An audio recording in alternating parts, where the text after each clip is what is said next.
Hello,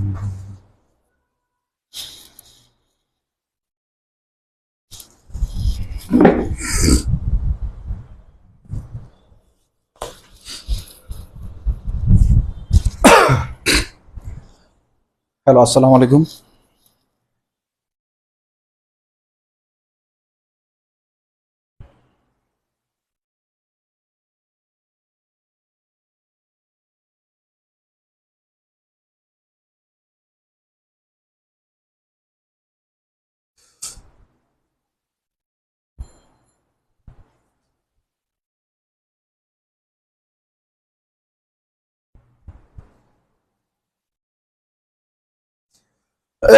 দ্রুত join করে ফেলবো।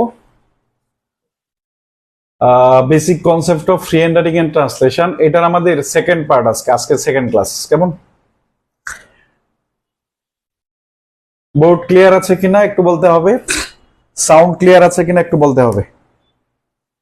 বোর্ড ক্লিয়ার, বোর্ড ক্লিয়ার আছে কিনা একটু বলতে হবে, সাউন্ড ক্লিয়ার আছে কিনা একটু বলতে হবে।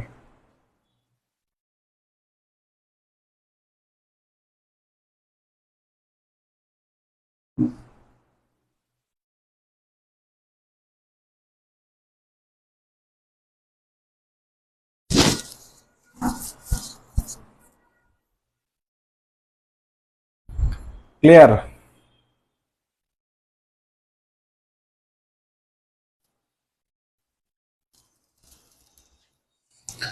বোর্ড সাউন্ড সবকিছু ক্লিয়ার আছে? বোর্ড সাউন্ড সবকিছু ক্লিয়ার? ওকে। বোর্ড আর একটু ক্লিয়ার হলে ভালো হয়।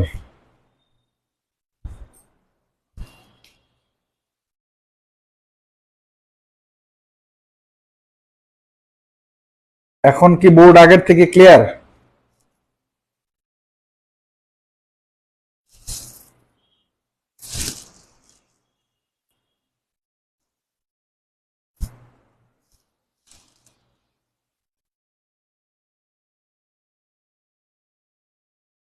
আচ্ছা, ক্যামেরা অন্ধকার, রুম অন্ধকার, রুম এখন আলো আলো জ্বালানো হয়েছে। ক্লাসের জন্য রেডি কিনা দ্রুত একটু বলে দিব, আমরা যেন একটা কাজ করি। হ্যাঁ, ক্লাসের জন্য আপনাদেরকে এসে তৈরি না করতে হয়, একটু প্রথম থেকে তৈরি হয়ে থাকতে হবে।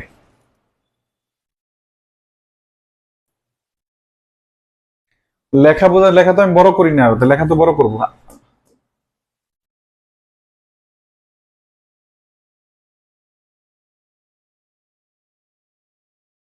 লেখা বোঝা যাওয়ার কথা।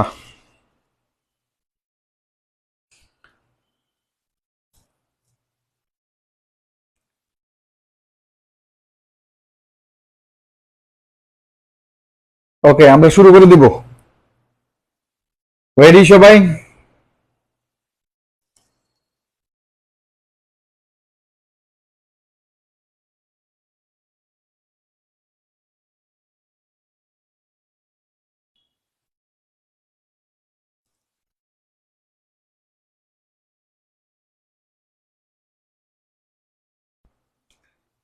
রেডি? ওকে।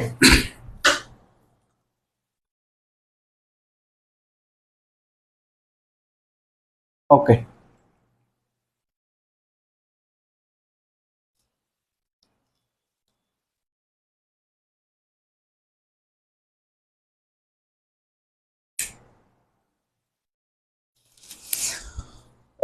চলেন। ফার্স্ট ক্লাসটাতে আমরা যেই কথাগুলো বলেছিলাম সেটা হচ্ছে আমাদের প্রথমেই খুব সম্ভবত আপনাদের একটা প্রশ্ন দিয়েছিলাম এবং একটা সেন্টেন্সের স্ট্রাকচার দিয়ে মূলত আমাদের শুরু করেছিলাম মনে হয়।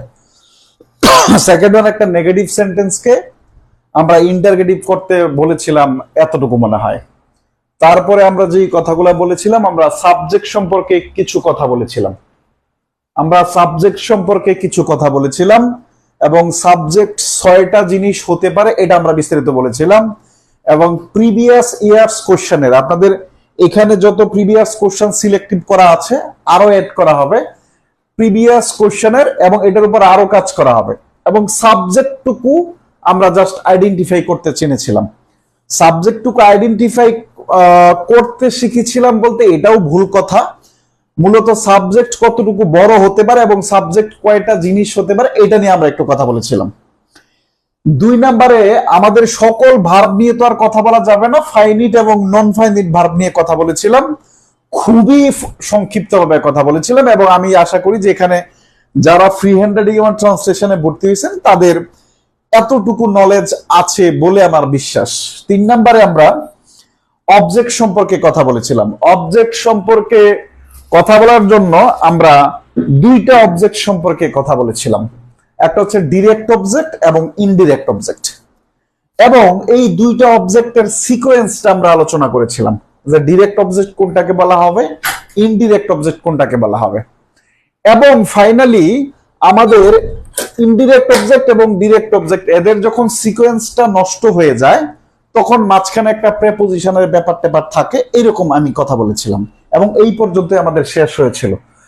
আজকে আমাদের ঠিক আলোচনাটা যেই জায়গাটা থেকে, হ্যাঁ আজকে আলোচনাটা ঠিক যেই জায়গা থেকে আজকে আলোচনা, আর আপনাদের অনেকের নোট, আপনি ক্লাসে নোট করতেছেন, এটা তো ক্লাস নোট, আপনি নোট এটাকে বলেন, আপনাদের অনেকের নোট অ্যাপ্রুভ করা হয়নি, এবং আমি যখন দেখছি অনেকগুলা নোট অ্যাপ্রুভ করা হয়েছে তখন ওটা আমি ক্যান্সেল দিতে চাইছিলাম। নোট দেখলে মনে হবে যে না এটা একটা ফ্রি হ্যান্ড রাইটিং এর নোট, আপনার কারো নোট দেখে মনে হয়নি, কোনো নোটে কোনো এক্সাম্পল নেই, কোনো নোটে কোনো দাগানো দুগানো কিছুই নেই, কোনো কালার ব্যবহার করেননি, হুদায় আন্দাজি লিখে রাখছেন। আপনারা মনে রাখবেন যে আপনারা সর্বোচ্চ পর্যায়ের স্টুডেন্ট, ফ্রি হ্যান্ড রাইটিং শিখতে আসছেন মানে আপনি ইংরেজির সর্বোচ্চ পর্যায়ে এখন বিলংস করছেন, বুঝাতে পারলাম?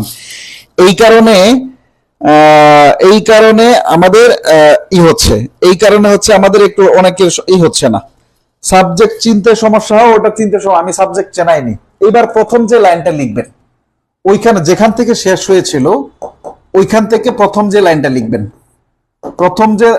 লিখবেন, থ্রু আউট দ্য কোর্স, এই বেসিকের 3টা বা 4টা class, through out the course আপনি যদি এই 4টা ক্লাস না ধরতে পারেন তাহলে আপনি থ্রু আউট দ্য কোর্স আপনি ভুগবেন, আপনি বুঝতে পারেন না, আপনি আমার কথা বুঝবেন না, আমি বুঝাচ্ছি একটা আপনি বুঝবেন আর একটা, বুঝাতে পারলাম?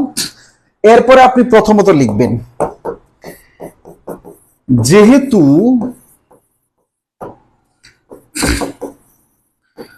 ফ্রি হ্যান্ড রাইটিং করতে গেলে বিভিন্ন সেন্টেন্সে লিখতে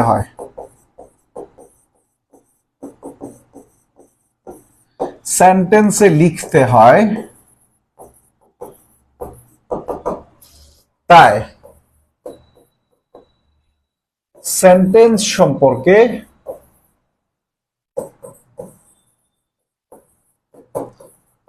ধারণা থাকতেই হবে,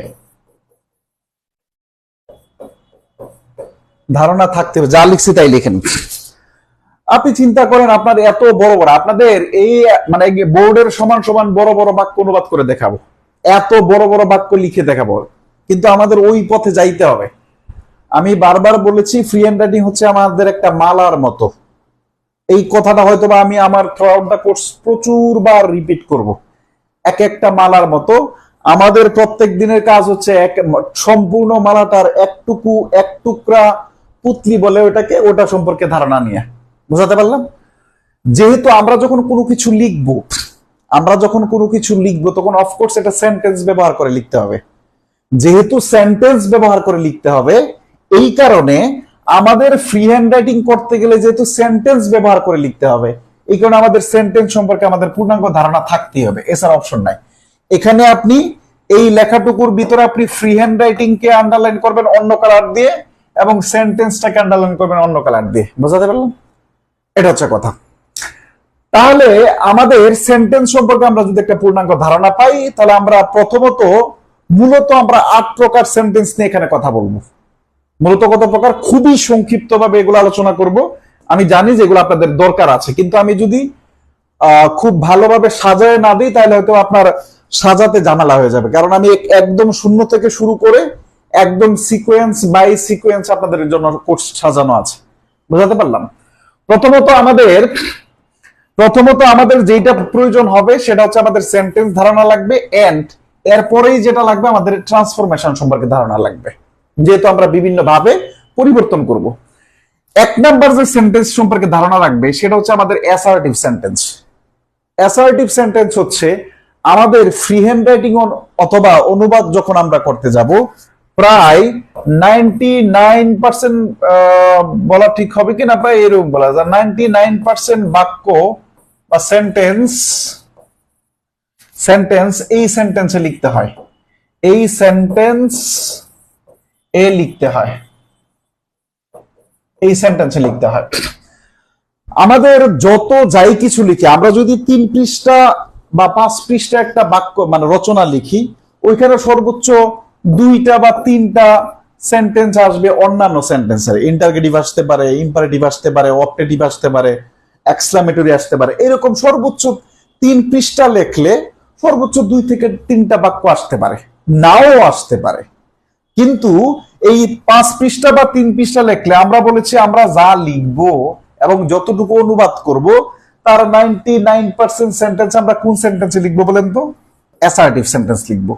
আমরা জীবনে যা কিছু করি, অ্যাসার্টিভ মানে হচ্ছে কোনো কিছু বর্ণনা করা বা ন্যারেট করা। অ্যাসার্টিভ মানে অ্যাসার্ট শব্দের অর্থই হচ্ছে কোনো কিছু ন্যারেট করা বা বর্ণনা করা।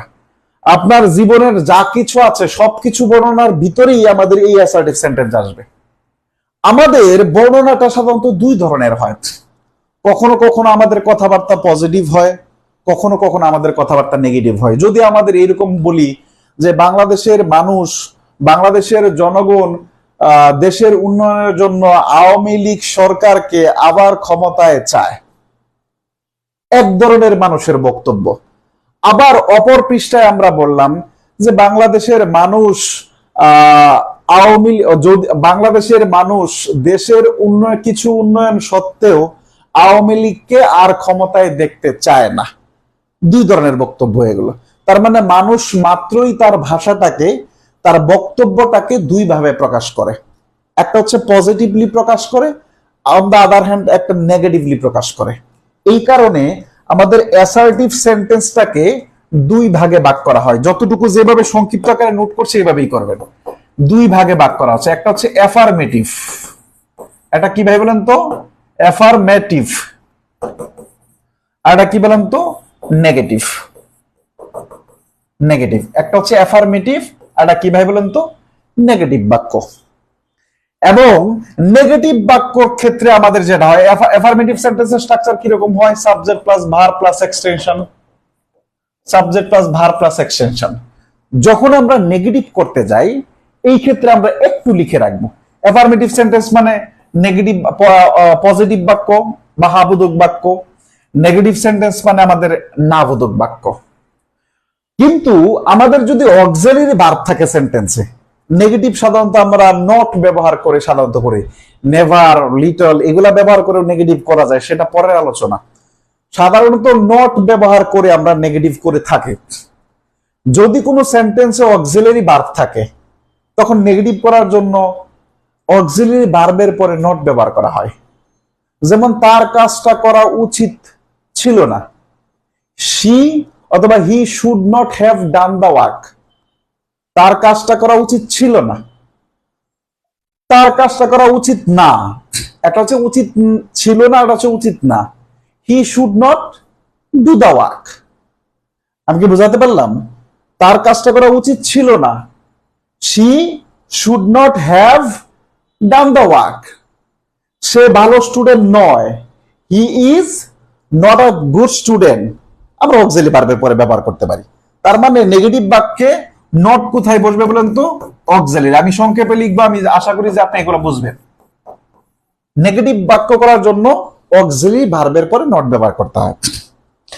কিন্তু যেমন ওই যে আমরা বলছিলাম যে বাংলাদেশের অধিকাংশ মানুষ দেশের উন্নয়ন করা সত্ত্বেও আওয়ামী লীগ সরকারকে আর ক্ষমতায় দেখতে চায় না, এই বাক্যে আপনি কোনো কি পান না বলেন তো? এই বাক্যে কোনো অক্সিলারি ভার্ব আছে না। যদি অক্সিলারি ভার্ব না থাকে তখন ডু, ডাজ, নট এটা ব্যবহার করতে হয়। নেগেটিভ করতে হবে কি বলেন তো? ডু, ডাজ, নট ব্যবহার করে। যদি পাস্ট টেন্সের বেলা হয় তাহলে তখন আমাদের ডিড নট ব্যবহার করতে হয়। এটা আমি আশা করি আপনাদের জানা আছে। যদি পাস্ট টেন্সের নেগেটিভ করতে হয় সাধারণত ডিড নট ব্যবহার করতে হয়। যদি প্রেজেন্ট টেন্সের নেগেটিভ করতে হয় সাধারণত ডু নট অথবা ডাজ নট ব্যবহার করতে হয়। এখন ডু নট কখন আসবে? থার্ড পারসন প্লুরাল নাম্বার হলে।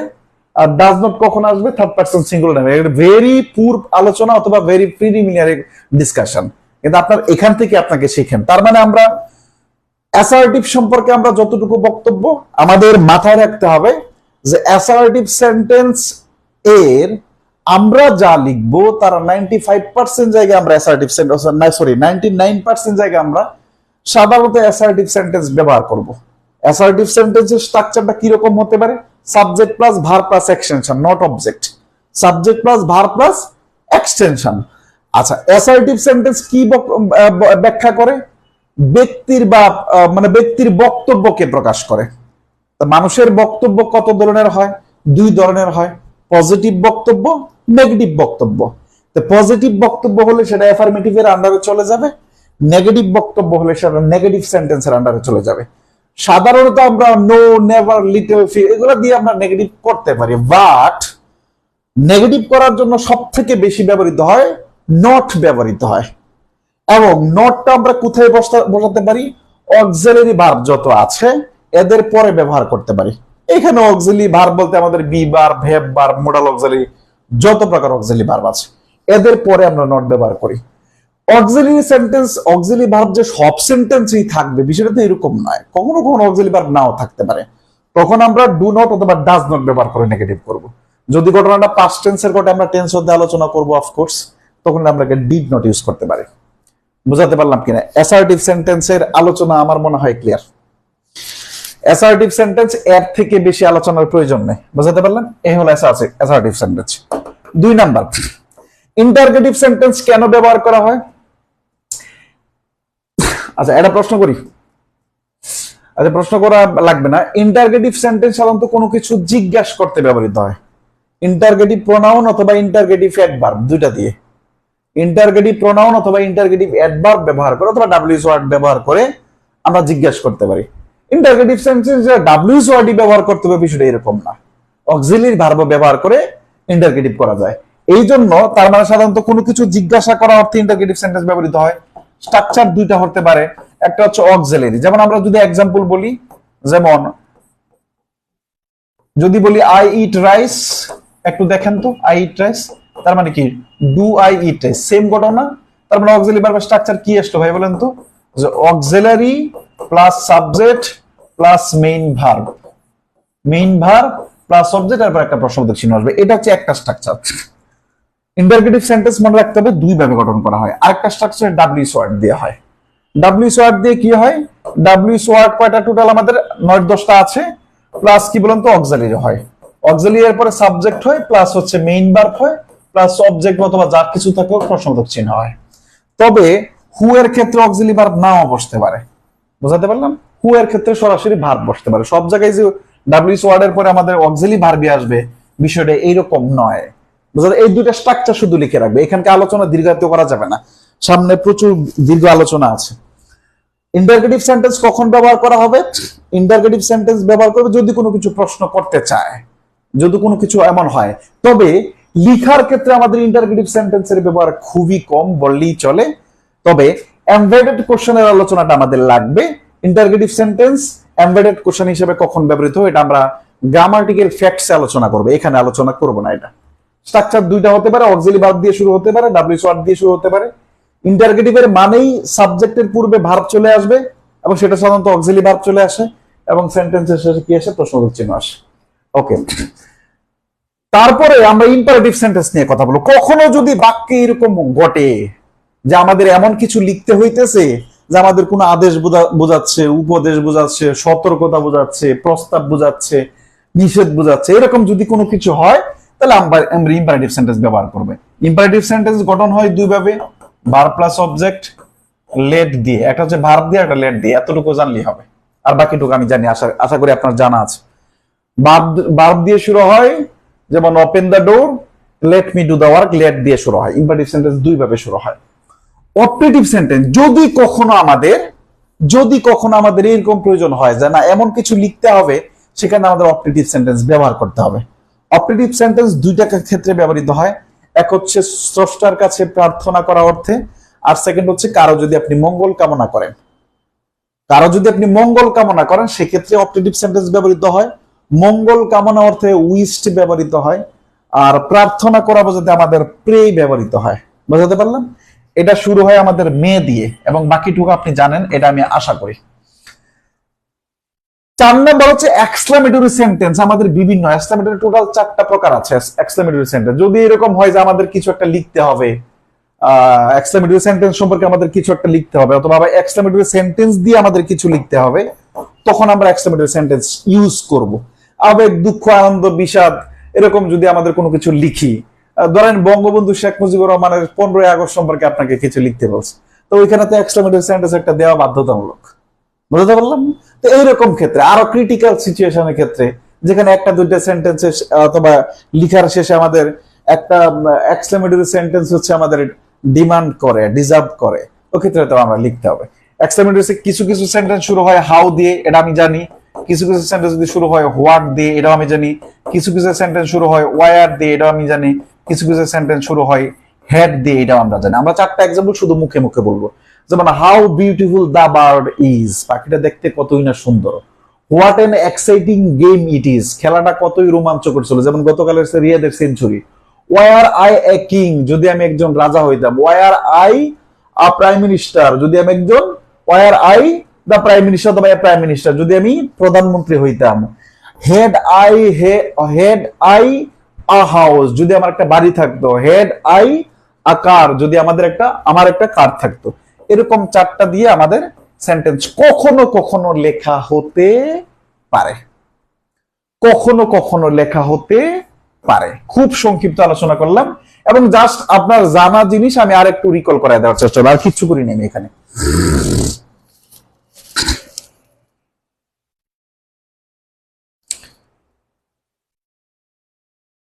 বোর্ডের উপর আলো কাঁপতেছে কেন ভাই? বোর্ডের লাইট আপস এন্ড ডাউনস করছে। এখন ঠিক আছে কিনা দেখেন তো। এরকম তো হওয়ার কথা না রে ভাই, এরকম কেন হচ্ছে ভাই? এই এতটুকু ক্লিয়ার কিনা? আলোচনা ক্লিয়ার কিনা? এস বলেন, এতটুকু আলোচনা ক্লিয়ার?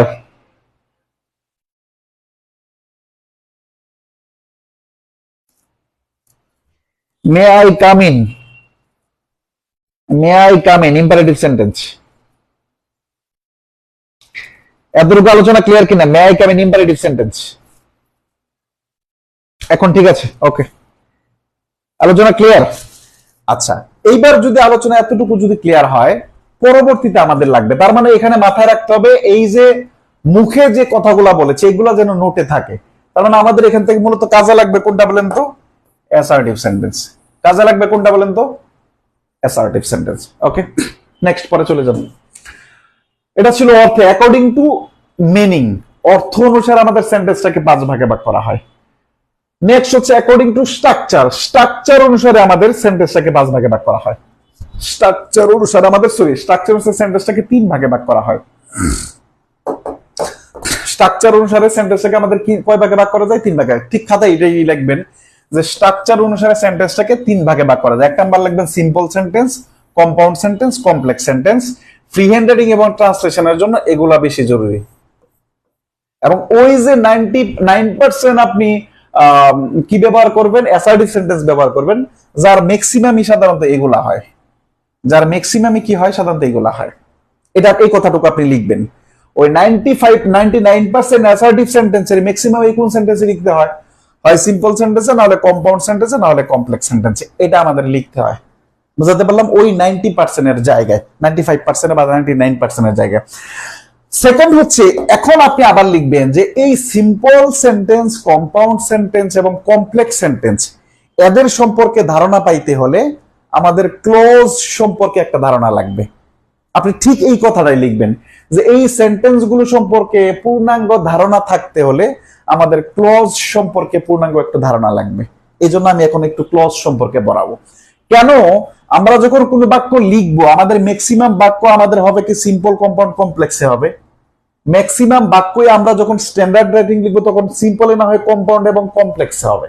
বুঝাতে পারলাম? এখন কমপ্লেক্সে করার জন্য আমাদের ক্লোজ সম্পর্কে ধারণা না থাকলে আমরা খুব সহজে পার পেয়ে যাব, কিন্তু আলটিমেটলি ধরা খেয়ে যাব। এই জন্য আমরা লিখবো এই সেন্টেন্স গুলো সম্পর্কে ধারণা পাওয়ার জন্য আমাদের ক্লোজ সম্পর্কে ধারণা থাকতে হবে। এবং আমি খুব সংক্ষেপে পড়াবো। এটা তো বেসিক টু অ্যাডভান্স গ্রামার বেচ না যে আমি এখানে খুব ডিটেল পড়াবো না, খুব সংক্ষেপে পড়াবো যেন মিনিমাম একটা আইডিয়া আমাদের থাকে। ক্লোজ হচ্ছে এদিক তাকান, দাঁড়ান পানি খাই।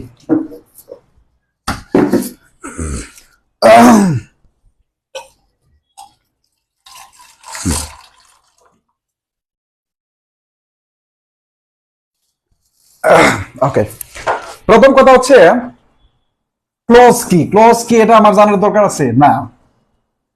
ক্লোজে কি থাকবে? ক্লোজ মানে একটা সেন্টেন্স, এখানে একটা সাবজেক্ট, একটি সাবজেক্ট, একটি ফাইনাইট ভার্ব থাকবে, ফাইনাইট ভার্ব থাকবে। ক্লোজ মানে কি থাকবে? একটা সাবজেক্ট, একটা ফাইনাইট ভার্ব থাকবে।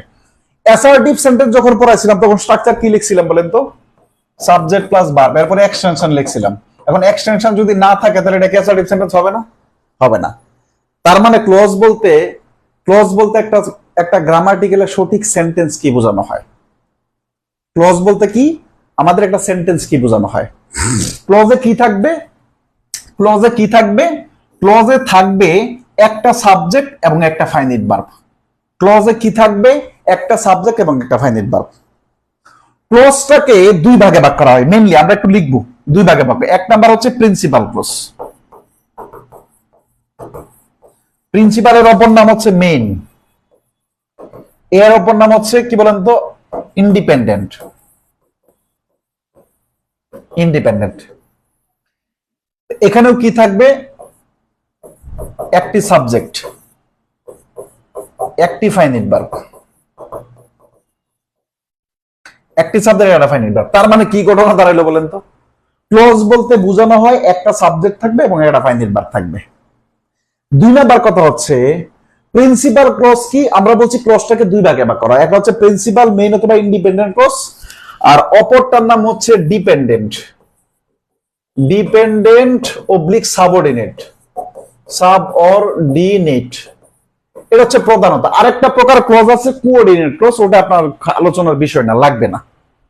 আরেকটা হচ্ছে প্রশ্ন এখন করিয়েন না, কোনো কিছু প্রশ্ন এখন করিয়েন না। আচ্ছা, নেট ক্লিয়ার আছে? নেট ক্লিয়ার আছে? নেটের সমস্যা নেই আমার। যাদের নেট সমস্যা আছে তাদের ওইখানে সমস্যা আছে। তার মানে আমরা বলেছি কি ক্লোজে একটা সাবজেক্ট থাকবে এবং একটা ফাইনাইট ভার্ব থাকবে। ক্লোজটাকে আমরা দুই ভাগে ভাগ করছি, একটা হচ্ছে প্রিন্সিপাল ক্লোজ অথবা মেইন ক্লোজ অথবা ইন্ডিপেন্ডেন্ট ক্লোজ। আর ইন্ডিপেন্ডেন্ট আরেকটা ক্লোজ কি বলেন তো? ডিপেন্ডেন্ট ক্লোজ অথবা কি ভাই বলেন তো? Subordinate clause. এখন প্রিন্সিপাল ক্লোজে কি থাকবে? একটা সাবজেক্ট এবং একটা ফাইনাইট ভার্ব। আমাদের সব সময় এই জিনিসটাকে মাথায় রাখতে হবে যে প্রিন্সিপাল ক্লোজে থাকবে একটা সাবজেক্ট অথবা ফাইনাইট ভার্ব। অবজেক্ট থাকতেও পারে, নাও থাকতে পারে। এখন আমাদের এইখানকার ডিপেন্ডেন্ট ক্লজটা আমি চিনবো কি করে? ডিপেন্ডেন্ট ক্লজ আমরা চিনবো কি করে? ডিপেন্ডেন্ট ক্লজ চেনার জন্য আমরা একটু সাইন লিখবো। ডিপেন্ডেন্ট ক্লজ চেনার জন্য আমরা এটা লিখবো, dependent clause. Dependent clause, dependent অথবা কি বলেন তো? Subordinate, subordinate clause. Dependent clause অথবা সাবঅর্ডিনেট ক্লজ। জানালা শেষ, তাই না? এভাবে লিখবেন CM plus subject plus verb. এটাই CM plus subject plus verb. কি ভাই আমরা বলেছি কি ক্লোজ বলতে কি থাকবে? একটা সাবজেক্ট থাকবে, একটা ফাইনাইট ভার্ব থাকে, মামলা শেষ।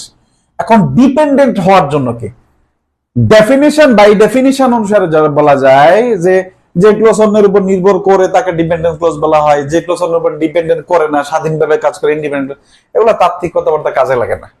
আমরা ইন্ডিপেন্ডেন্ট ক্লোজ চিনবো কি করে? সাবজেক্ট প্লাস ভার্ব থাকবে, এখানে অন্য কোনো আলোচনা থাকবে না, আর কিছু না। আর ডিপেন্ডেন্ট ক্লোজ চিনবো সাবজেক্ট এবং ভার্ব থাকবে, কিন্তু এই মাঝখানে তার পূর্বে কি থাকবে? সিএম থাকবে। What do you mean by CM? CM মানে হচ্ছে ক্লোজ মার্কার। যারা আমার প্রিলি ব্যাচে শুনেন তারা খুব ভালো করে জানার কথা, clause marker. Clause marker. CM মানে কি বলেন তো? Clause marker. এখন পরের প্রশ্ন, আচ্ছা ক্লজ মার্কার কি কি হতে পারে? এবার একটা ঝামেলা লাগাই দিল না? ক্লজ মার্কার কি কি হতে পারে? এটা ঝামেলার কোশ্চেন। ক্লজ মার্কার কি কি হতে পারে? ক্লজ মার্কার তিনটা জিনিস হতে পারে। আমি আশা করি আপনার লেখা হয়েছে। সিএম ডিপেন্ডেন্ট বা সাবঅর্ডিনেট ক্লজ কি বলেন তো? CM plus subject plus verb. Object, object আমাদের কোনো ফ্যাক্টরি না, আমাদের অবজেক্ট কোনো ফ্যাক্টরি না, এক্সটেনশন দিব আমরা। CM plus subject plus verb. এইবার হচ্ছে what is CM? What is CM? সিএমটা আসলে কি? এক নাম্বার লিখবেন রিলেটিভ প্রোনাউন। আমি জানি আপনি এগুলো জানেন।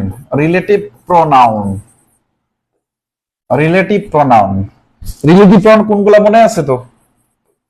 হু, হুম, হুইচ, হোয়াট, দ্যাট। এটা বাকি চলে গেছে রে ভাই। একটা, দুইটা, তিনটা, চারটা, পাঁচটা। কোনটা বাকি গেছে তো বলেন তো? হু, হুম, হুইচ, হোয়াট, দ্যাট এবং হুস। কম্পাউন্ড রিলেটিভ প্রোনাউন কিছু আছে, এটা আপনার জানা দরকার নেই। দুই number relative adverb.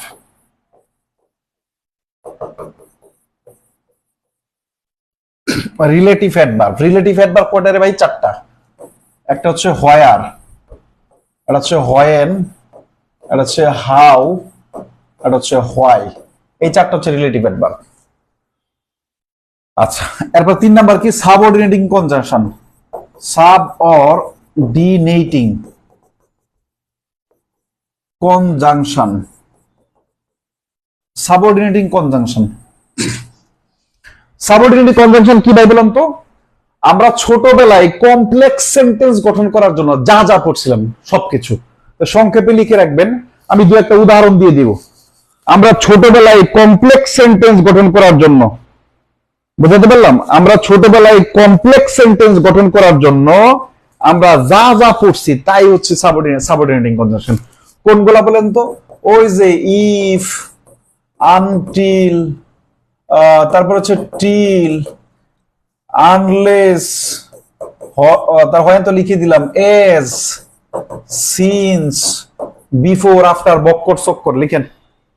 Complex sentence ব্যবহার করার জন্য যা আমরা লিখছি, এই এই জিনিসগুলো আলোচনা করার জন্য এতটুকু যদি আমি আলোচনা না করতাম তাহলে আমাকে আমার কাছে মনে হয়েছে যে আমাকে জবাব দিয়ে করতে হবে। বুঝাতে পারলাম? আপনাদের বেসিক এতটুকু আলোচনা না করলে আমি সামনে যেতে পারবো না। অনেকের কাছে এগুলো খুবই সিম্পল জিনিস মনে হতে পারে, আপনার সিম্পল থেকেই তো এক সময় কমপ্লেক্স হয়, তাই না? টেনশন করার দরকার নেই। তার মানে এতটুকু আলোচনা আমার মনে হয় ক্লিয়ার হলো। ক্লজ কি? সিম্পল আলাপ। আমার ডেফিনিশন দরকার নাই, বাক্যাংশ দরকার নাই, কিচ্ছু দরকার নেই। ক্লজ কি? সাবজেক্ট থাকবে, ফাইনাল ভার্ব থাকবে। গত ক্লাসে ফাইনাল ভার্ব চিনাইছি। আচ্ছা, ডিপেন্ডেন্ট ক্লজ কি? সাবজেক্ট এবং ফাইনাল ভার্ব থাকবে। ঝামেলা শেষ। যেটা অর্থ প্রকাশ করতে পারে, যেটা স্বাধীনভাবে ব্যবহৃত হতে পারে, এতটুকু ফিলিংস থাকা লাগবে যে না, প্রিন্সিপাল ক্লজ আমাদের স্বাধীনভাবে অর্থ প্রকাশ করতে, এতটুকু ফিলিংস থাকা লাগবে। আপনার মুখস্থ করার দরকার নাই। That is not your headache. তিন নাম্বার হচ্ছে আমরা কি বললাম যে আমাদের ডিপেন্ডেন্ট ক্লজ কি করে চিনবো? ডিপেন্ডেন্ট ক্লজ এতটুকু বুঝতে হবে, আমাদের অর্থ প্রকাশ করতে পারবে না।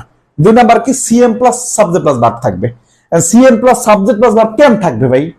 কারণ এই কারণে থাকবে, কারণ ওটা তো আমাদের ডিপেন্ডেন্ট ক্লজ। এবং ক্লজ মার্কার থাকবে। ক্লজ মার্কার কি? সেকেন্ড প্রশ্ন, পরের প্রশ্ন। ক্লজ মার্কার আমাদের তিনটা জিনিস। এক নাম্বার রিলেটিভ প্রোনাউন, আমি আশা করি খুব ভালো ধারণা আছে। রিলেটিভ অ্যাডভার্ব, আমি এটাও আশা করি ভালো ধারণা আছে। আর সাবঅর্ডিনেটিং কনজাংশন আমি আশা করি এটাও আপনাদের ভালো ধারণা আছে। বুঝতে পারলাম? ওকে, এবার যদি আমরা একটা এক্সাম্পল দেই, যেমন আই নো, আমি জানি, হোয়াট হি থিংস, সে কি চিন্তা করে। আই নো, আমি জানি, হোয়াট হি থিংস। দেখেন এই যে সাবজেক্ট এবং ভার্ব, তার মানে এটার নাম কি বলেন তো? পিসি। পিসি মানে কি বলেন তো? Principal clause. এই যে সাবজেক্ট, এই যে ভার্ব, তার মানে কি? প্রিন্সিপাল ক্লজ হয়ে গেল না? এই যে পিসি। আর এই যে হোয়াট হচ্ছে কি? Clause marker. সিপিসি মানে কি বলেন তো? ডিপেন্ডেন্ট ক্লজ বা সাবঅর্ডিনেট ক্লজ। এসসি, এসসি মানে কি বলেন তো? Subordinate clause. এই আলোচনার শেষে আপনি এই এক্সাম্পলটা লিখে রাখবেন। এই আলোচনার শেষে আপনি এই এক্সাম্পলটা লিখে রাখবেন। এইবার হচ্ছে আমাদের গুরুত্বপূর্ণ আলোচনা। এইবার এই যে সিম্পল সেন্টেন্স যে আমরা লিখলাম, এর পাশে কি লিখে রাখবো ভাই বলেন তো? সিম্পল সেন্টেন্স যে লিখলাম, কি পাশে লিখে রাখবো? একটি প্রিন্সিপাল ক্লজ থাকবে। একটি প্রিন্সিপাল, একটি প্রিন্সিপাল, পিএল কিন্তু প্রিন্সিপাল ক্লজ। একটি প্রিন্সিপাল ক্লজ থাকবে, এটা হচ্ছে এক নাম্বার। আচ্ছা, কমপ্লেক্স সেন্টেন্স লিখি, একটি প্রিন্সিপাল। আচ্ছা, এখানে আমরা একটু লিখবো সাধারণত, আমি কিন্তু এটা সঠিকটা লিখতেছি না, সাধারণত লিখতেছি, সাধারণত একটি প্রিন্সিপাল, সাধারণত একটি প্রিন্সিপাল, একটি ডিপেন্ডেন্ট,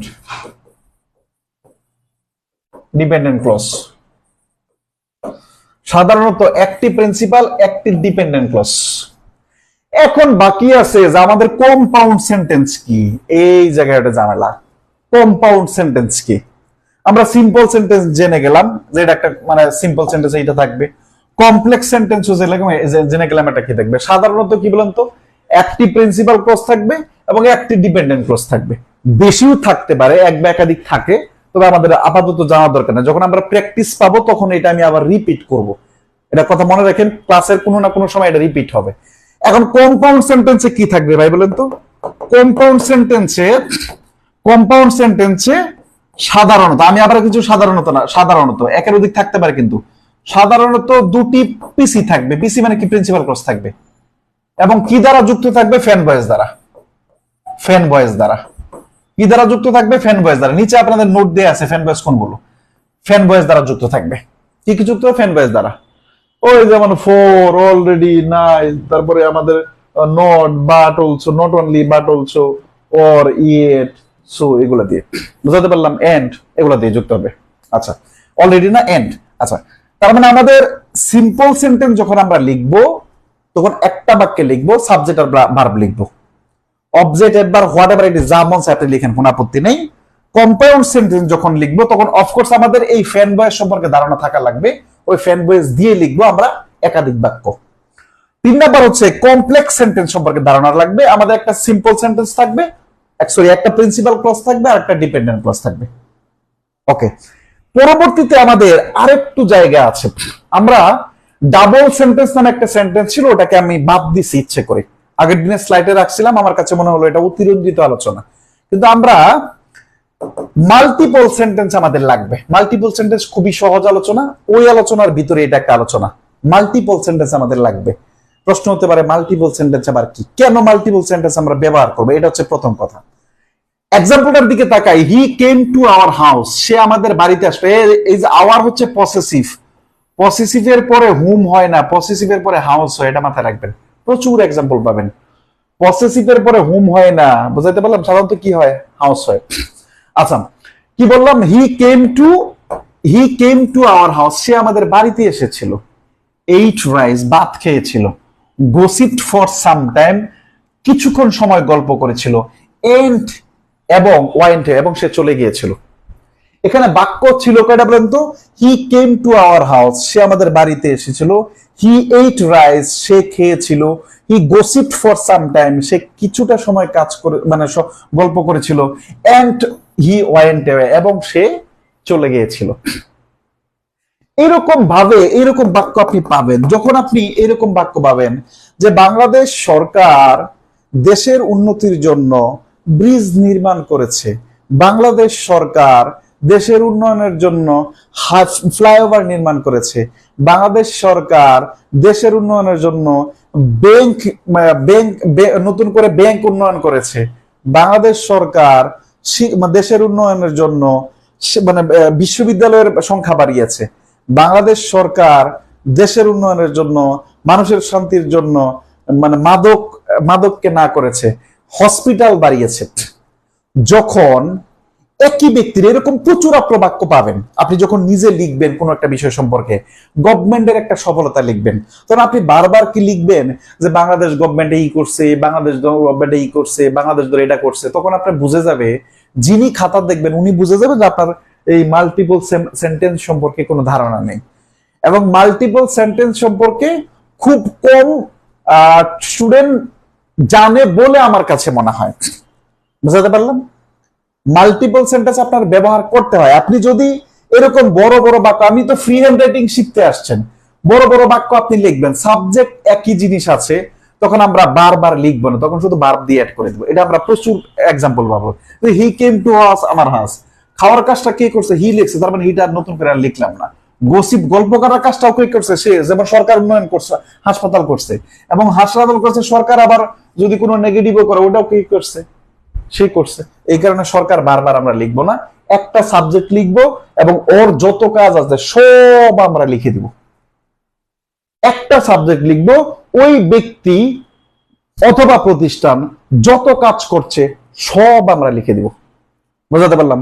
ওই ব্যক্তি অথবা প্রতিষ্ঠান যত কাজ করছে সব আমরা লিখে দিব, কিন্তু বারবার সাবজেক্ট উল্লেখ করবো না। এটাকে বলা হয় মাল্টিপল সেন্টেন্স। এটাকে কি বলা হয়? Multiple sentence. পরেরটা আরো ইন্টারেস্টিং, এটা হচ্ছে কন্ট্রাক্টেড সেন্টেন্স। এই দুইটা আমাদের ফ্রি হ্যান্ডরাইটিং খুব বেশি ব্যবহৃত হবে।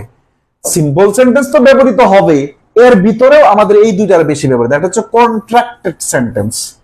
কন্ট্রাক্টেড সেন্টেন্সটা কি? খুব ইজিলি আপনি জানেন, এটা হয়তো নামটা জানেন না।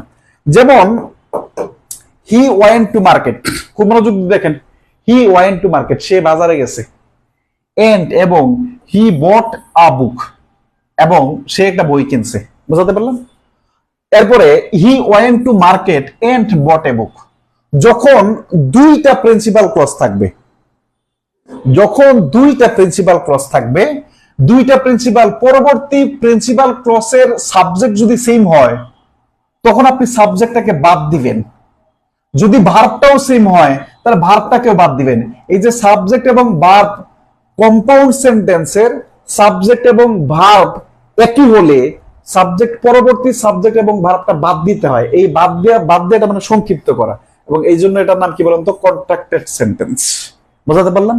যদি আমরা এইরকম ভাবে লিখি, এবং আমরা স্ট্যান্ডার্ড রাইটিং এর জন্য মাল্টিপল এবং কন্ট্রাক্টেড সেন্টেন্স ব্যবহার করব।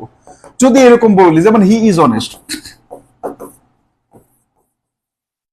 He is honest but he is poor, এটা হয় সাধারণত বানায়, তাই না? হি ইজ পোর, এটা আমরা লিখে থাকি, তাই তো? এটা আমরা লিখে থাকি। এবার আপনি দেখেন হি সাবজেক্ট, হি সাবজেক্ট, একই কথা। এখানেও ভার্ব, এখানেও ভার্ব। আমরা বাদ দিতে পারবো কখন? যখন একই দেখবো। যখন আলাদা দেখবো তখন বাদ দিতে পারবো না, একই দেখলে বাদ দিতে পারবো। তার মানে হি হি আমাদের এখানে সেম টেম আছে, তার মানে কি আসবে বলুন তো? হি ইজ অনেস্ট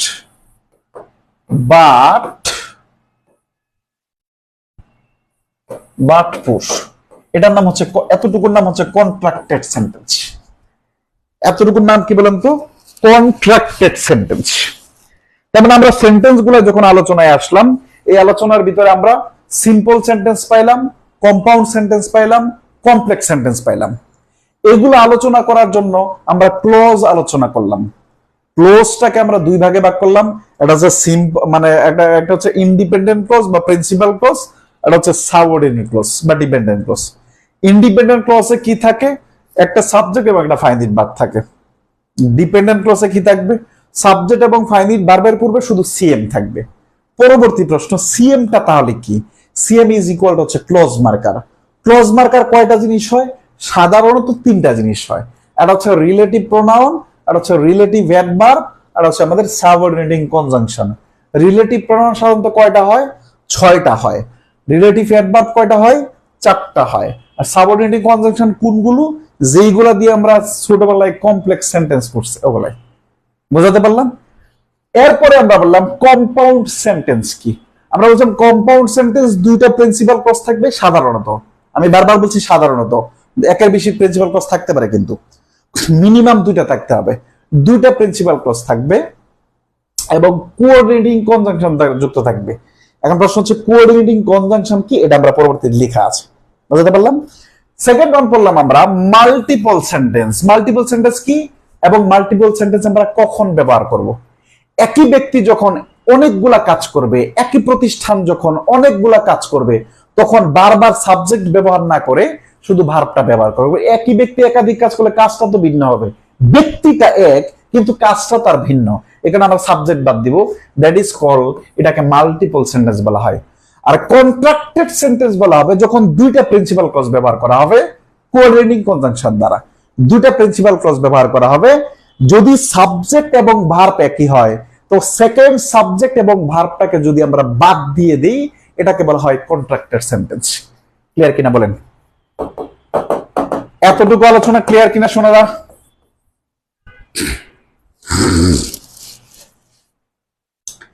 এতটুকু আলোচনা ক্লিয়ার?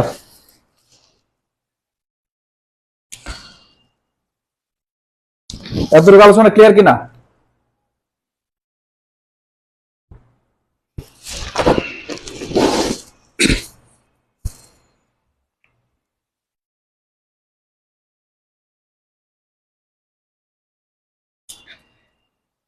আলোচনা ক্লিয়ার? এতটুকু আলোচনা কি ক্লিয়ার ভাই আমাদের?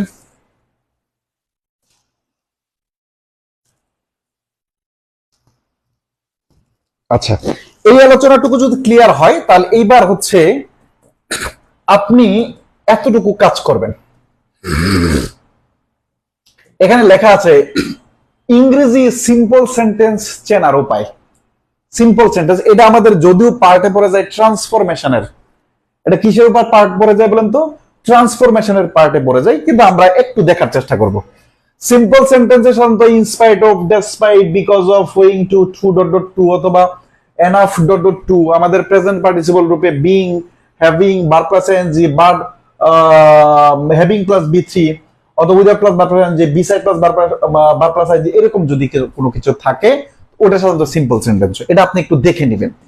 আর 2 নাম্বার হচ্ছে ইংরেজি কমপ্লেক্স সেন্টেন্স চেনার উপায়। এদিকটাকে এটার অর্থগুলা দেখবেন, এগুলোটাকে অর্থগুলা দেখবেন, ঠিক আছে?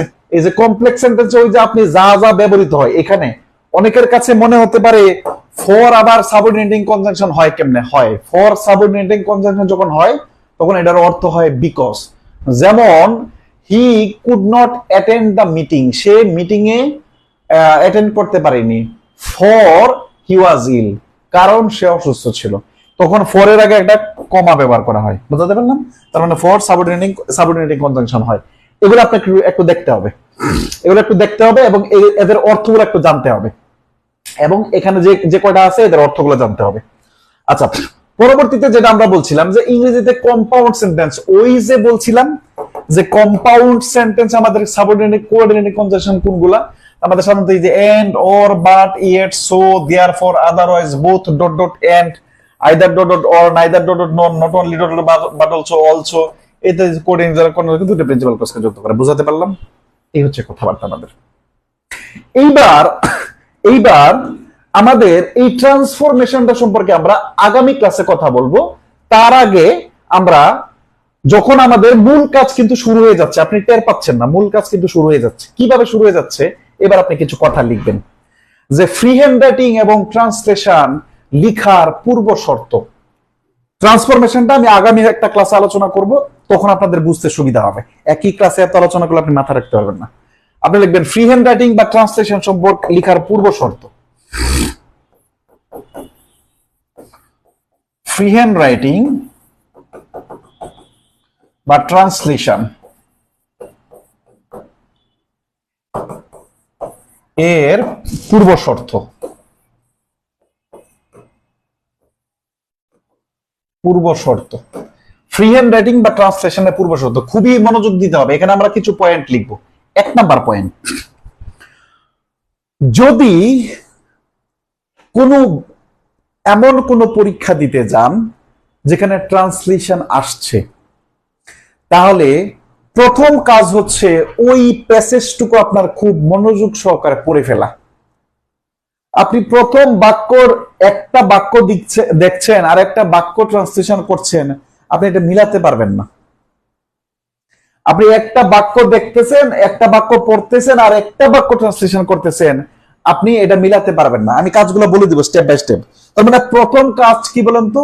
যদি ট্রান্সলেশন পরীক্ষায় আসে আমাদের, যদি আমাদের ট্রান্সলেশন পরীক্ষায় আসে, ট্রান্সলেশন করতে হয়, সেক্ষেত্রে আমরা ওইটা খুব ভালো করে দাগাই ফেলবো এবং ওইটা খুব ভালো করে পড়ে ফেলবো। এটা হচ্ছে প্রথম কাজ। পড়ার সময় আমরা দেখব কিছু আননোন ওয়ার্ড আছে, কিছু আননোন ওয়ার্ড থাকবে, আননোন ওয়ার্ড থাকবে, কিছু আননোন ওয়ার্ড থাকবে। ওই ওয়ার্ডগুলোকে আমরা দাগাই ফেলবো। আমাদের মাথায় রাখতে হবে, পরীক্ষা এটা নিয়ে যাইতে হবে যে ট্রান্সলেশনের জন্য আমরা যত ভোকাবুলারি মুখস্থ করেই যাই না কেন, আমাদের শতভাগ ভোকাবুলারি ট্রান্সলেশন কমন পড়বে না। এখন ওটা কমন না পড়ে কি করে করা যায়, ওটা আমরা একটা স্লাইডই রেখেছি আলাদা করে, যে আপনার শব্দ কমন পড়ে না, কিন্তু আপনি কি করে লিখবেন ওটা আমি আলাদা একটা শীট তৈরি করেছি। কিন্তু আপনাকে এতটুকু রাখতে হবে, প্রথম যে কাজটা থাকবে ট্রান্সলেশন করার জন্য, প্রথম যে কাজটা থাকবে, প্রথমত প্রশ্নটা খুলে ট্রান্সলেশনটা একবার পড়ে নেবেন খুব ধীরে সুস্থে, এবং যে ওয়ার্ডটুকু পারবেন না, যে ওয়ার্ডের বাংলা পারবেন না, ধরেন কোনো বাংলা ট্রান্সলেশন আসছে ওইটা বাংলা ইংরেজি আপনি পারেন না, কোনো ইংরেজি প্রশ্ন আসছে ওটা ইংরেজিও পারেন না, ওটা আপনি দাগায় ফেলবেন। এটা হচ্ছে আপনার প্রথম কাজ। তার মানে আর ফ্রি হ্যান্ড রাইটিং এর বেলায় যদি কোনো কিছু লিখতে বলে, ধরেন আপনাকে পদ্মা ব্রিজ সম্পর্কে লিখতে বলছে, তাহলে প্রথমত আমি আপনাকে মিনিমাম 20 থেকে 25টা টপিকের ডাটা কালেক্ট করাবো ইনশাল্লাহ। মিনিমাম 20 থেকে 25টা টপিকের ডাটা কালেক্ট করাবো। প্রথমত হচ্ছে আমাদের ওই ডাটাগুলা মাথায় থাকতে হবে, এবং একটু 2-4-5 মিনিট একটু চিন্তা করতে হবে। থিঙ্কিং অফ ডেভেলপমেন্টটা আমি একটা ক্লাসে আলোচনা করব, যে কোনো একটা বিষয় কিভাবে আমাদের সাজাইতে হবে। তো ওই বিষয়টা চিন্তা করে তারপরে আমরা লেখা শুরু করব। আমি জানি সাবজেক্ট ভার্ব অবজেক্ট একবার ব্যবহার করে লেখা শুরু করব, তার মানে প্রথমে লিখলাম blue economy is an important element in our country for the development of, বিষয়টা এরকম না। আপনার একটা সিকোয়েন্স থাকবে, যে বিষয়ে আপনাকে লিখতে বলবে ওটা আগে খুব সুন্দর করে বাংলায় একটা সুন্দর করে একটা সামারি তৈরি করতে হবে। আপনি যদি বাংলা না পারেন তাহলে ফ্রি হ্যান্ড রাইটিং লিখবেন কি করে? এই জন্য আমাদের ডাটা কালেকশন করাবো, এটা আরো পরের কাজ। ডাটা কালেকশন অফকোর্স লাগবে, এবং প্রি কন্ডিশন হচ্ছে আমাদের, তারা কি পাইলাম, 1 নাম্বার পয়েন্ট কি পাইছি ভাই? 1 নাম্বার পয়েন্ট হচ্ছে অনুবাদের ক্ষেত্রে, অনুবাদের বেলায় প্রথমেই প্যাসেজ পড়ে ফেলতে হবে, প্যাসেজ পড়তে হবে, পড়তে হবে। আননোন ওয়ার্ড, আননোন ওয়ার্ডস দাগাতে হবে। এটা হচ্ছে প্রথম কাজ, এটা হচ্ছে প্রথম কাজ, এটা হচ্ছে অনুবাদের বেলায়। আর 2 নাম্বার হচ্ছে ফ্রি হ্যান্ড রাইটিং এর বেলায়। Free hand writing, free hand writing এর বেলায় যে বিষয়ে লিখতে বলবে, লিখতে বলা হবে সেই বিষয়ে মনে মনে, সেই বিষয়ে মনে মনে আগে সাজাতে হবে, সেই বিষয়ে মনে মনে আগে সাজাতে হবে, সেই বিষয়ে মনে মনে আগে সাজাতে হবে। প্রথম কাজ কি বলেন তো? অনুবাদের বেলায় প্রথমেই প্যাসেজ পড়তে হবে। এই প্যাসেজটাকে অন্য কালার করবেন।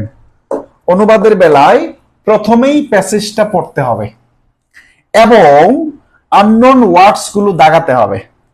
ফ্রি হ্যান্ড রাইটিং এর বেলায় প্রথমেই যে বিষয়ে লিখতে বলা হবে সেই বিষয়ে নিজে নিজে মনে মনে সাজাতে হবে। এই যে মনে মনে সাজানোর বিষয়টা লিখবেন, সেই বিষয়ে মনে মনে সাজাতে হবে। এইটা হচ্ছে প্রথম কথা। 3 নাম্বার কথা খুবই গুরুত্বপূর্ণ। 3 নাম্বার কথা, দুটা লেখা শেষ করবেন দ্রুত। 3 নাম্বার কথা লেখা দ্রুত শেষ করতে হবে। তার মানে প্রথম কি, অনুবাদের বেলায় প্রথমে প্যাসেজটা সম্পর্কে পড়তে হবে, আনওয়ার্ড দেখাতে হবে। ফ্রি হ্যান্ড রাইটিং এর বেলায় আমাদের যে বিষয়টা করতে হবে, যে বিষয়ে লিখতে বলা হবে সেটা সম্পর্কে আমাদের একটা মনে মনে সাজাইতে হবে। 3 নাম্বার। অনুবাদের বেলায়, অনুবাদের বেলায়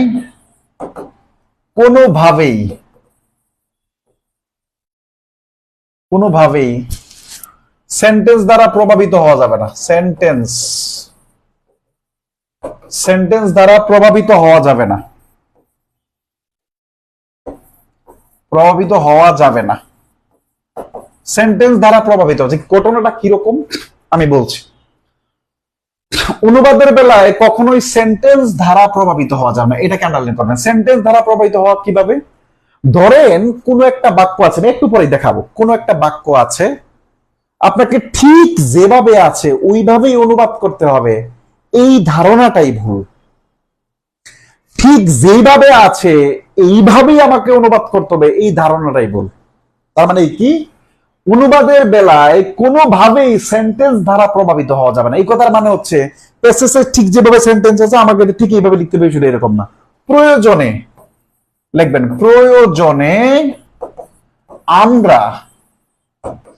আমরা নিজের মতো করে, নিজের মতো সাজিয়ে অনুবাদ করতে পারবো। সাজিয়ে অনুবাদ করতে পারবো, করতে পারবো। যেমন যেমন কি হতে পারে? অনুবাদের বেলায় কোনোভাবেই সেন্টেন্স দ্বারা প্রভাবিত হওয়া যাবে না, প্রয়োজনে আমরা আমাদের মতো করে সাজিয়ে অনুবাদ করতে পারবো। যেমন কি সিম্পল, সিম্পলকে কি করা যাবে? কম্পাউন্ড করা যাবে। অথবা সিম্পলকে কি করা যাবে বলেন তো? কমপ্লেক্স করা যাবে, কমপ্লেক্স করা যাবে। ঠিক ভাইস ভার্সা, এটাকেও যেমন এটা করা যাবে, আবার এটাকে এটা করা যাবে।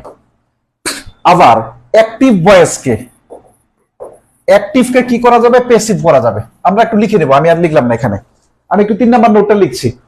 অনুবাদের বেলায় কোনোভাবেই সেন্টেন্স দ্বারা প্রভাবিত হওয়া যাবে, এটা তো ফার্স্ট। 2 নাম্বার, প্রয়োজন আমাদের সেন্টেন্সকে নিজের মতো করে সাজায় নিতে হবে। নিজের মতো করে সাজায় কি? সেন্টেন্স আছে সিম্পল সেন্টেন্সে, কিন্তু এটা আমি সুন্দর করে সাজায় কম্পাউন্ড সেন্টেন্সে লিখবো। আমার সুবিধা অনুসারে সাজায় আমরা কমপ্লেক্স সেন্টেন্সে লিখবো। প্রশ্ন আছে মানে কমপ্লেক্স সেন্টেন্সে, আমার মতো সাজায় আমি লিখবো সিম্পল সেন্টেন্স। আমার মতো আমি সাজায় সিম্পল সেন্টেন্সে লিখবো। অনুবাদ আছে প্যাসিভ ভয়েসে, কিন্তু আমার অ্যাক্টিভ ভয়েসে লিখতে ভালো লাগতেছে, লিখতে সুবিধা হবে, আমি লিখবো অ্যাক্টিভ ভয়েসে। বুঝাতে পারলাম? তার মানে সেন্টেন্সের স্ট্রাকচার পরিবর্তন করা যাবে, এটা কোনো ঝামেলা নেই। সেন্টেন্সের স্ট্রাকচার পরিবর্তন করা যাবে, এতে কোনো সমস্যা হবে দ্বন্দ্ব রাখেন না। আচ্ছা, এটা গেল আমাদের 3 নাম্বার। 4 নাম্বার, 4 নাম্বার হচ্ছে আমাদের আরো গুরুত্বপূর্ণ। লিখবেন অর্থের, অর্থের পরিবর্তন ঘটবে না। অর্থের পরিবর্তন ঘটে না এমন ওয়ার্ড বাদ দেয়া যাবে, বাদ দেয়া যাবে বা যোগ করা যাবে, যোগ করা যাবে। আমরা প্রচুর এক্সাম্পল পাবো। কেমন ঘটনাটা? একটা বাক্য আছে, একটা বাক্য আছে, যেই বাক্যটায় আপনি যদি ওই বাক্যটাকে সুন্দর করতে আরো 2-4-5টা লাইন, 2-4টা ওয়ার্ড ইউজ করেন, তো ওই বাক্যের অর্থ পরিবর্তন হয় না, বরং আরেকটু প্রাঞ্জল হয়। তখন আপনি ওই অতিরিক্ত অর্থের পরিবর্তন ঘটে না এমন ওয়ার্ড ব্যবহার করা যাবে। এমন দেখা গেছে আপনি এখানে ওয়ার্ড আছে, ওই ওয়ার্ডটা বাদ দিলে আসলে এই বাক্যের অর্থের কোনো পরিবর্তন ঘটে না, আপনি বাদ দিতে পারবেন। তার মানে অর্থের পরিবর্তন, এটা পরিবর্তন না বললে আসলে বিচ্যুত বলা বেটার ছিল। অর্থের যদি বিচ্যুত না ঘটে, বিচ্যুতি না ঘটে বা পরিবর্তন না ঘটে, সেক্ষেত্রে আপনি আপনার মনের মতো করে নতুন শব্দ ব্যবহার করতে পারবেন এবং আপনি ইচ্ছে মতো শব্দকে বাদ দিতে পারবেন।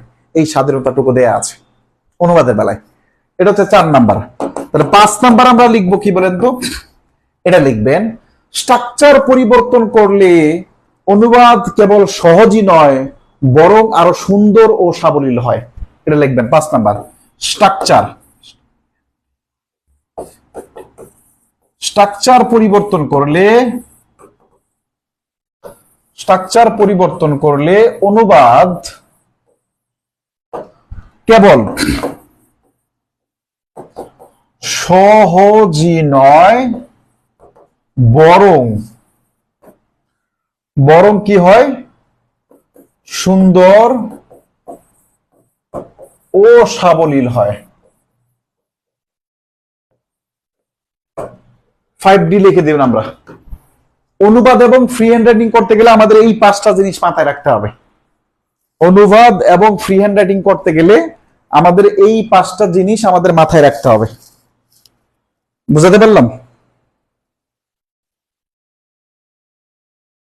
অনুবাদ এবং ফ্রি হ্যান্ড রাইটিং করতে গেলে আমাদের এই 5টা জিনিস মাথায় রাখতে হবে। বুঝাতে পারলাম কি? আমরা একটা অনুবাদ দেখব, আমরা একটা বা 2টা অনুবাদ দেব। খুব মনোযোগ দিয়ে দেখেন, কথা বলেন না। চলেন আমরা একটা বাক্য দেখি এবং এখন প্রশ্ন করবো আপনাদের। একটা প্রশ্ন দেখবো এখানে। দেখেন প্রশ্নটা আসছে, দেখেন কি বলছে। সেখান থেকে 2017 সালে প্রায় 10 লক্ষ রোহিঙ্গা জনগোষ্ঠী জোরপূর্বক বাস্তুচ্যুতির শিকার হয়ে বাংলাদেশে এসে আশ্রয় নিয়েছে। এটা কোন ধরনের বাক্য আছে সবাই একটু কমেন্ট করেন তো, এটা কোন বাক্য আছে, সিম্পল না কমপ্লেক্স না কম্পাউন্ড বল। সেখান থেকে 2017 সালে প্রায় 10 লক্ষ রোহিঙ্গা জনগোষ্ঠী, তার সাবজেক্ট কে রোহিঙ্গা জনগোষ্ঠী, বাস্তুচ্যুতির শিকার হয়ে, মানে ফাইনাইট ভার্ব নেই, বাংলাদেশে এসে আশ্রয় নিয়েছে। ভার্ব কে বলেন তো, আশ্রয় নেওয়া। একটা সাবজেক্ট পাইছি এবং একটা ভার্ব পাইছি, একটা সাবজেক্ট পাইছি এবং একটা ভার্ব পাইছি। বলেন তো এটা সিম্পল সেন্টেন্স আর complex sentence? Simple sentence, simple sentence. খুব মনোযোগ দিয়ে দেখেন, সিম্পল সেন্টেন্স, সিম্পল সেন্টেন্স। এবার 2 নাম্বার আমরা একটা কথা বলবো, এটা বলেন তো, আমি 2টা পয়েন্ট উল্লেখ করব। এই যে বাক্যটা আছে এটাকে আমরা সিম্পলেও করতে পারবো, কমপ্লেক্সেও করতে পারবো, কম্পাউন্ডেও করতে পারবো। সিম্পলেও করতে পারবো, কমপ্লেক্স। এখানে বাক্য দেয়া আছে কিসে, সিম্পলে। আমাদের প্রিকন্ডিশনে কি ছিল, সেন্টেন্স দ্বারা কি আমরা ইনফ্লুয়েন্সড হইতে পারবো না, সেন্টেন্স দ্বারা ইনফ্লুয়েন্সড হওয়া যাবে না, নিজের মতো করে সেন্টেন্সটাকে সাজাইতে হবে। আমরা সেখান থেকে, ফ্রম দেয়ার, ফ্রম দেয়ার, এরপর একটা কমা আসবে, এটা আমরা অ্যাডভার্বের ক্লাসে শিখাবো। 2017 সালে, ইন 2017 আরেকটা কমা আসবে, প্রায় 10 লক্ষ মানুষ রোহিঙ্গা জনগোষ্ঠী জোরপূর্বক বাস্তুচ্যুতির শিকার হয়। আমরা লিখব 10 লক্ষ রোহিঙ্গা জনগোষ্ঠীকে জোরপূর্বক বাস্তুচ্যুত করা হয়েছিল এবং তারা বাংলাদেশে এসে আশ্রয় নিয়েছে। তখন দেখেন আমাদের বিষয়টা সহজ হয়ে গেছে। 10 লক্ষ রোহিঙ্গা জনগোষ্ঠী বাস্তুচ্যুতির শিকার হয়েছিল, 10 লক্ষ রোহিঙ্গা জনগোষ্ঠীকে বাস্তুচ্যুত করা হয়েছিল এবং 2017 সালে তারা বাংলাদেশে এসে আশ্রয় নিয়েছে। 10 লক্ষ, এতে খুব মনোযোগ দেন। এখন এই বাক্যটা ধরেন 1 নাম্বার, খুব মনোযোগ দিয়ে দেখেন। এই বাক্যটা কি ভাই বলেন তো, 1 নাম্বার। আমি যেটা বলবো এটা 2 নাম্বার, খুব মনোযোগ দিয়ে। এটা হচ্ছে 1 নাম্বার বাক্য, এখানে বলাই আছে 1 নাম্বার। সেখান থেকে 2017 সালে 41তম বিসিএস লিখিত পরীক্ষার প্রশ্ন, 10 লক্ষ রোহিঙ্গা জনগোষ্ঠী জোরপূর্বক বাস্তুচ্যুতির শিকার হয়ে বাংলাদেশে আসে আশ্রয় নিয়েছে। এটা সিম্পলে আছে। এখন আমি এটাকে করলাম এইভাবে, বললাম 10 লক্ষ রোহিঙ্গা জনগোষ্ঠীকে বাস্তুচ্যুত করা হয়েছে এবং তারা বাংলাদেশে এসে আশ্রয় নিয়েছে। কোনটা ট্রান্সলেশন করতে সুবিধা হবে, এই 1 নাম্বারটা না 2 নাম্বারটা, একটু বলেন তো, বলেন 1 নাম্বারটা নাকি 2 নাম্বারটা? আমরা একদম বিগিনার আলোচনা করতেছি, আমরা আপডেট কোনো আলোচনা করতেছি না।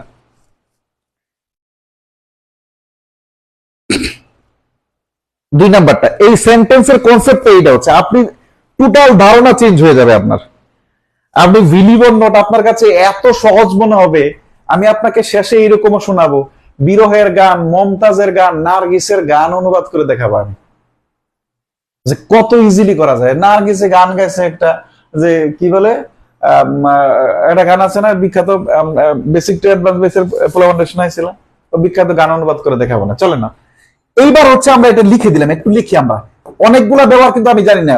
ফ্রম দেয়ার, সেখান থেকে আমরা একটু লিখবো, ফ্রম দেয়ার, সেখান থেকে, ইন 2017 প্রায় 10 লক্ষ, মানে about 1 million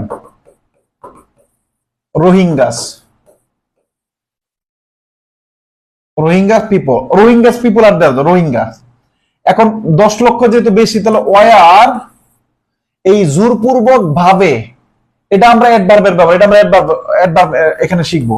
এফওআর forcibly, displaced, PLSED, displaced, অথবা ওয়ার মেড হোমলেস, এটাও করা যেতে পারে। Almost 1 million Rohingya were forcibly, এটা আমরা কেন হইলো এটা আমরা দরকার নাই, ডিসপ্লেসড আমরা কমা দিয়ে দিলাম। এন্ড, সরি আমরা কমা দিব কেন, এন্ড, এবং। এবার এখানে যদি 1 মিলিয়ন পিপল, তার মানে আমরা কি এবার লিখবো, দে টুক শেল্টার, তারা আশ্রয় নিয়েছিল কোথায়, ইন বাংলাদেশ, ইন বিডি, তারা 2017 সালে আমাদের কোথায় আশ্রয় নিয়েছিল, বাংলা শাসন নিয়ে ঝামেলা শেষ। এটাকে কমপ্লেক্সে করলে আরো সুবিধা হবে, আরো সুবিধা। যেমন হোয়েন, আমরা এটা লিখেন ফ্রম দেয়ার, এখান থেকে, এটা তো আমরা অ্যাডভার্বের ক্লাস আলোচনা করব। লিখবেন when 10 million people were made displaced, অথবা 10 মিলিয়ন পিপল ওয়ার ডিসপ্লেসড, কমা, বুঝতে পারলাম? তখন আমরা কি ব্যবহার করি? শুধু হোয়েন ব্যবহার করি না। যখন 10 লক্ষ রোহিঙ্গা জনগোষ্ঠীকে বাস্তুচ্যুত করা হয়েছিল, এরপর কি আমাদের কমা ব্যবহার করলাম?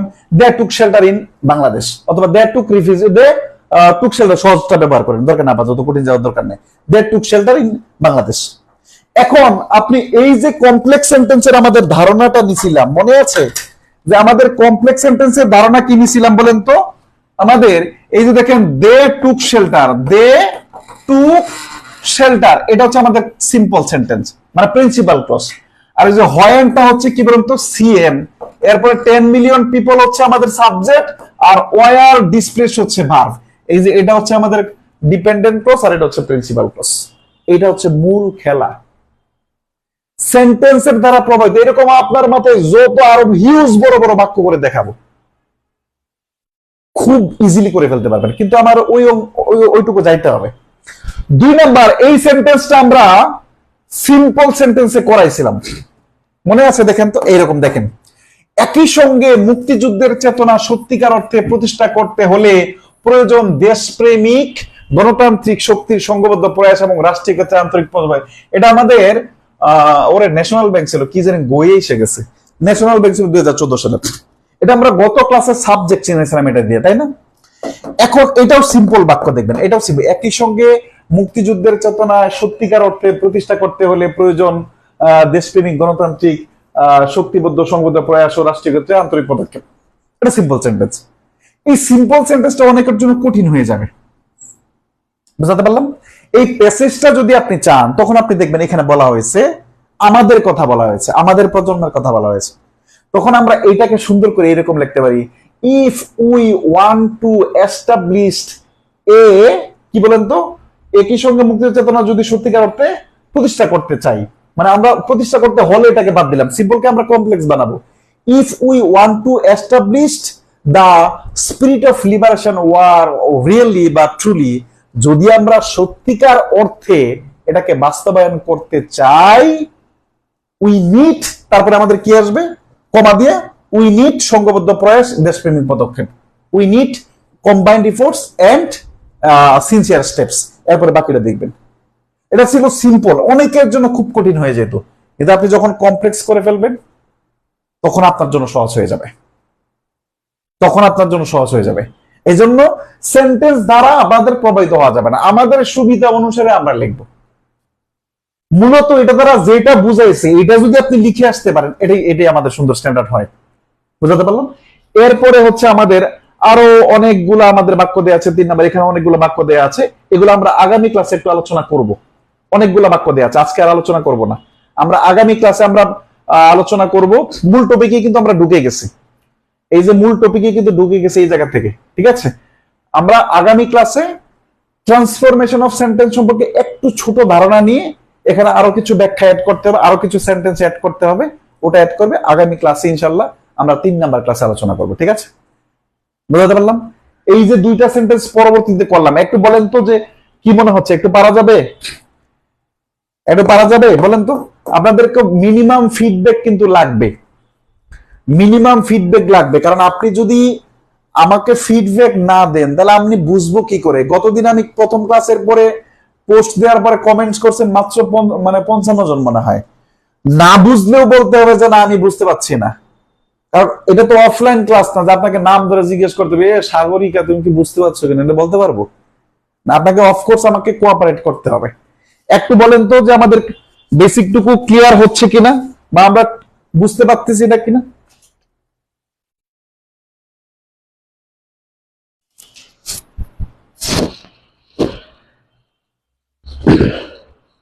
এই বলেন,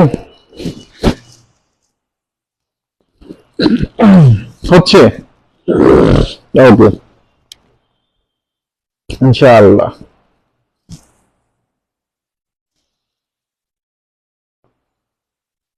ওকে, আগামী ক্লাস শুক্রবার ইনশাল্লাহ। হ্যাঁ, এখানে যে এক্সাম্পল করে দেয়া আছে মানে বোঝা যাচ্ছে অনেক সুন্দর কেয়ন। এখানে যে এক্সাম্পল গুলো দেয়া আছে কেমন, এখানে যে এক্সাম্পল গুলো দেয়া আছে এই এক্সাম্পল গুলো হচ্ছে আপনি নিজে নিজে চেষ্টা করবেন। আনসার দেয়া আছে, আপনি আনসার দেখবেন না, এটা হচ্ছে আপনার দায়িত্ব। এখানে যে এক্সাম্পল গুলো দেয়া আছে এটা আপনি নিজে নিজে চেষ্টা করবেন, এবং আপনার কাজ হচ্ছে এখানে যেই বাক্য সিম্পলে দেয়া আছে, যেই বাক্যে দেয়া আছে আপনি চেষ্টা করবেন এটা অন্য বাক্যে করার জন্য। আজকের মতো এই পর্যন্তই, আল্লাহ হাফেজ।